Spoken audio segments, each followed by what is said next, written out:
આનંદ એવું કરે છે કે બીજી વસ્તુ બનાવો કે મંદિર બનાવો કે આગળી ગાર્ડન બનાવો બધવાની કરી છે. અમારી વિનંતી છે. ડીઆરએમ રેલવેની ઓફિસ છે. અમે તિવારીની સામે તિવારી ચાલી છે.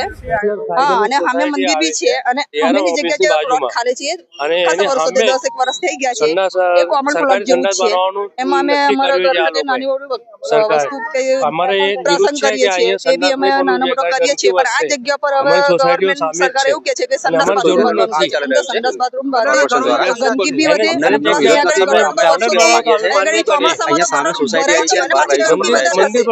અને બીમારી બી ખબર છે કે અભિયાન કે ચલાવવાનું કે છે પાછું સંડાસ બાથરૂમ બંધવાનું કે છે. તો મારે ગવર્નમેન્ટ ને એવું કહેવાનું કે અહીંયા આગળ બનશે તો બીજું બી મંદિર બી બનાવો કે પછી કોઈ બી જગ્યા કઈ વસ્તુ બીજી સારી બનાવો. અમે એવું નહીં કહેતા કે ના જ બનાવો તમે આગળ. એ લોકો અમારી વિનંતી છે સરકારને. અને એને બસ તો બીજું તો કહેવા માંગુ છું કે કહી નહીં શકતી અને આગળ જો બીજો બી ધંધા ઓથું બી મળી જશે શૌચાલય બાંધ્યા પછી એનું બી આગળ ચાલે છે અને આગળ છે. હું તો કહું છું રાતે મોડા સુધી આગળ લોકો છે ને આ ગાડી જેવું છે ને એટલે આગળ ચાલે છે. એટલે સરકાર વિનંતી એવું કરે છે કે બીજી વસ્તુ બનાવે ગાર્ડન બનાવો.